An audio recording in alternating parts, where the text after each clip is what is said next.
جانشین امیر اہل سنت، تو صدا رہے سلامت، تو صدا رہے سلامت، تجھ پر ہو رب کی رحمت۔ الحمدللہ رب العالمین، والصلاة والسلام علی سید الانبیاء والمرسلین، اما بعد فاعوذ باللہ من الشیطان الرجیم، بسم اللہ الرحمن الرحیم۔ الصلاة والسلام علیک یا رسول اللہ وعلی آلک واصحابک یا حبیب اللہ۔ الصلاة والسلام علیک یا نبی اللہ وعلی آلک واصحابک یا نور اللہ۔ رسول اللہ صلی اللہ تعالی علیہ وآلہ وسلم کا فرمان ہے، جس نے دن اور رات میں میری شوق اور محبت کی وجہ سے تین مرتبہ درود پاک پڑھا، اللہ تبارک و تعالی پر حق ہے کہ وہ اس کے اس دن اور اس رات کے گناہ بخش دے۔ صلو علی الحبیب صلی اللہ تعالی علی محمد صلی اللہ علیہ وسلم۔ میرے میٹھے میٹھے اسلامی بھائیوں، الحمدللہ عز و جل ہم مسلمان ہیں، اور اس پر اللہ تبارک و تعالیٰ کا جتنا بھی شکر ادا کیا جائے وہ کم ہے۔ ایک تو یہ کہ اس نے ہمیں جو ہے وہ مسلمان گھرانے میں پیدا کیا، ہمارے ہاتھوں میں جو ہے وہ دامن رحمت عالم میان صلی اللہ تعالیٰ علیہ وآلہ وسلم عطا فرمایا، اور مسلمان ہونے کے ناطے ہم پر فرض ہے، ہر مسلمان پر فرض ہے کہ وہ اللہ تبارک و تعالیٰ کی اطاعت کرے، اس کے پیارے حبیب علیہ السلام کا حکم مانے، اور اس کے پیارے حبیب علیہ السلام کی اتباع بھی کرے۔ اطاعت تو وہ ہے کہ جس نے جیسا کہا اس کا کہا ماننا جائے، اور اتباع وہ ہے کہ جس نے جو کیا اس جیسے کام کیے جائیں۔ تو اطاعت جو ہے وہ اللہ و رسول دونوں کی جائے گی، جبکہ اتباع جو ہے وہ فقط رسول اللہ صلی اللہ تعالیٰ علیہ وآلہ وسلم کی جائے گی۔ اللہ تبارک و تعالیٰ قرآن پاک میں ارشاد فرماتا ہے، یا ایھا الناس اتقوا ربکم الذی خلقکم من نفس واحدہ وخلق منها زوجها وبث منہما رجالا کثیرا ونساء واتقوا اللہ الذی تساءلون بہ والارحام ان اللہ کان علیکم رقیبا۔ ترجمہ کنز ایمان، اے لوگو اپنے رب سے ڈرو جس نے تمہیں ایک جان سے پیدا کیا اور اسی میں سے اس کا جوڑا بنایا، اور ان دونوں سے بہت مرد و عورت پھیلا دیے، اور اللہ سے ڈرو جس کے نام پر مانگتے ہو، اور رشتوں کا لحاظ رکھو، بے شک اللہ ہر وقت تمہیں دیکھ رہا ہے۔ تو اس آیت کریمہ کی جو تفسیر ہے وہ ہم صراط الجنان سے جو وہ کچھ سنیں گے۔ یا ایھا الناس، اے لوگو، اس آیت مبارکہ میں تمام بنی آدم کو جو ہے وہ مخاطب کیا گیا، ان سب سے خطاب کیا گیا، اور ان سب کو تقوی کا حکم دیا گیا۔ کافروں کے لیے تقوی یہ ہے کہ وہ اللہ و رسول پر ایمان لے آئیں اور اچھے اعمال کریں، جبکہ مسلمانوں کے لیے تقوی یہ ہے کہ وہ ایمان پر ثابت قدم رہیں اور اچھے اعمال جو ہے بجا لائیں، اچھے اعمال کریں، نیکیاں کریں، اور ہر ایک کو اس کے مطابق جو وہ تقوی کا حکم ہوگا۔ اس کے بعد جب وہ یہاں چند چیزیں بیان فرمائی کہ اللہ تبارک و تعالی نے تمام انسانوں کو ایک جان یعنی حضرت آدم علیہ السلام سے پیدا کیا۔ حضرت آدم علیہ نبینا علیہ السلام کے وجود سے ان کا جوڑا یعنی حضرت حوا رضی اللہ تعالیٰ عنہ کو پیدا کیا گیا، اور انہی دونوں حضرات سے جو وہ زمین میں نسل در نسل کثرت سے مرد اور عورتوں کا سلسلہ جاری ہوا. چونکہ نسل انسانی کے پھیلنے سے آپس میں ظلم اور حق تلفی کا سلسلہ بھی شروع ہو گیا، تو لہٰذا خوف خدا کا حکم دیا گیا تاکہ ظلم سے بچیں. اور چونکہ ظلم کی ایک صورت اور بدتر صورت یہ ہے کہ رشتہ داروں سے قطع تعلقی کرنا ہے، تو لہٰذا اس سے بھی بچنے کا حکم دیا گیا ہے. تو میرے میٹھے میٹھے اسلامی بھائیوں، انسانوں کی ابتدا آپ سبھی جانتے ہیں کہ حضرت آدم علیہ نبینا علیہ السلام سے ہوئی، اور اسی لیے آپ علیہ السلام کو ابو البشر یعنی انسانوں کا باپ بھی کہا جاتا ہے. اچھا، پھر جو ہے وہ آیت کا جو ہے وہ اگلا حصہ جو ہے وَاتَّقُوا اللَّهَ الَّذِي تَسَاءَلُونَ بِهِ وَالْأَرْحَامَ إِنَّ اللَّهَ كَانَ عَلَيْكُمْ رَقِيبًا. تو وَاتَّقُوا اللَّهَ الَّذِي تَسَاءَلُونَ بِهِ وَالْأَرْحَامَ، اور اللہ سے ڈرو جس کے نام پر مانگتے ہو اور رشتوں کا لحاظ رکھو. تو ارشاد فرمایا کہ اس اللہ سے ڈرو جس کے نام سے ایک دوسرے سے مانگتے ہو، یعنی کہتے ہو کہ اللہ کے واسطے مجھے یہ دو، اللہ کے واسطے مجھے فلاں چیز دو، تو اس اللہ تبارک و تعالی سے ڈرو. نیز رشتے داری توڑنے کے معاملے میں اللہ تعالی سے ڈرو. قرآن مجید اور احادیث مبارکہ میں رشتے داری توڑنے کی شدید مذمت بیان کی گئی ہے. چنانچہ اللہ تبارک و تعالی ارشاد فرماتا ہے، اور وہ جو اللہ کا عہد اسے پختہ کرنے کے بعد توڑ دیتے ہیں اور جسے جوڑنے کا اللہ تبارک و تعالی نے حکم فرمایا ہے اسے کاٹتے ہیں اور زمین میں فساد پھیلاتے ہیں، ان کے لیے لعنت ہی ہے اور ان کے لیے برا گھر ہے. رسول اللہ صلی اللہ تعالی علیہ وآلہ وسلم نے ارشاد فرمایا، جس قوم میں رشتہ داری توڑنے والا ہوتا ہے اس پر رحمت نہیں اترتی. اور حضرت ابو بکیرہ رضی اللہ تعالیٰ عنہ سے روایت ہے کہ رسول اللہ صلی اللہ تعالیٰ علیہ وآلہ وسلم نے ارشاد فرمایا، جس گناہ کی سزا دنیا میں بھی جلد ہی دے دی جائے اور اس کے لیے آخرت میں بھی عذاب رہے، وہ بغاوت اور قطع رحمی سے بڑھ کر نہیں.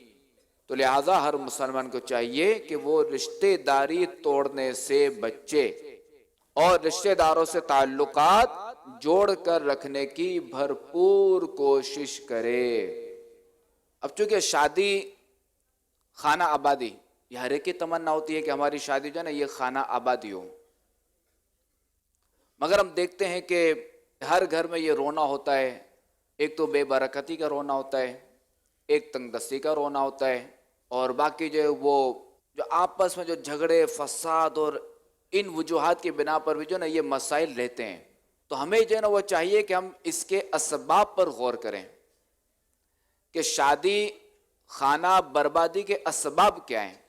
اگر ہم ان پر غور کریں گے تو ایک وجہ یہ بھی نظر آئے گی کہ چونکہ شادی ہونا یہ بھی اللہ تبارک و تعالیٰ کی ایک بہت بڑی نعمت ہے، اور اگر ہم نعمت کی حفاظت چاہتے ہیں، اگر ہم نعمت کا تحفظ چاہتے ہیں، اگر ہم اس نعمت میں برکت چاہتے ہیں، تو ہمیں چاہیے کہ ہم اللہ تبارک و تعالیٰ کا شکر ادا کریں. کہ جب شکر ادا کریں گے تو پھر دیکھیں گے کیسے نعمت کا تحفظ ہوتا ہے، پھر دیکھیں گے کیسے نعمت و برکت ہوتی ہے، پھر دیکھیں گے کیسے یہ واقعی جو ہے نا یہ شادی خانہ آبادی ہوتی ہے. مگر چونکہ ہمارے ہاں جب شادی ہوتی ہے تو بدقسمتی سے گناہوں کا بازار جو ہے یہ گرم ہوتا ہے. معاذ اللہ فنکشنز وغیرہ کروائے جاتے ہیں. اچھا، پھر جو دعوت ہوتی ہے اس میں بدقسمتی سے جو ہے نا وہ مخلوط دعوت ہوتی ہے کہ نا مرد و عورت کا جو وہ ایک ساتھ کھانا پینا اور یہ ساری چیزیں ہوتی ہیں. اب جب یہ ساری چیزیں ہوں گی، اللہ تبارک و تعالیٰ کی نافرمانی ہوگی، اس کے جو حکم کی پیروی کرنے کے بجائے اس کی ہم نافرمانی کریں گے، تو اب جو ہے نا یہ شادی کیسے خانہ آبادی ہوگی؟ بلکہ اس کے تو ظاہر ہے کہ الٹے نقصانات ہوں گے. تو میٹھے میٹھے اسلام بھائیوں، کہ جو بھی نعمت ہو تو وہ شکر کا مقام ہے، وہ شکر ادا کرنا چاہیے. اللہ تبارک و تعالیٰ قرآن پاک میں ارشاد فرماتا ہے، فَاذْكُرُونِي أَذْكُرْكُمْ وَاشْكُرُوا لِي وَلَا تَكْفُرُونَ. تو میری یاد کرو، میں تمہارا چرچا کروں گا، اور میرا حق مانو اور میری ناشکری نہ کرو۔ تو اس آیت کریمہ کا جو پہلا جز ہے فذکرونی، تم میری یاد کرو،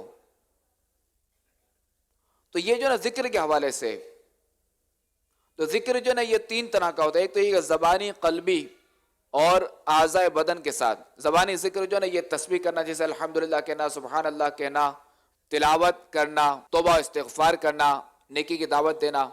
جبکہ قلبی ذکر کیا ہے کہ اللہ تبارک و تعالی کی نعمتوں کو یاد کرنا، اس کی عظمت اور کبریائی اور اس کی عظیم قدرت کے دلائل میں غور کرنا، یہ بھی اس میں داخل ہے۔ جیسے کہ بندہ آسمان کو دیکھے اور یہ غور کرے کہ اللہ تبارک و تعالی نے اس آسمان کو کھڑا کیا ہے۔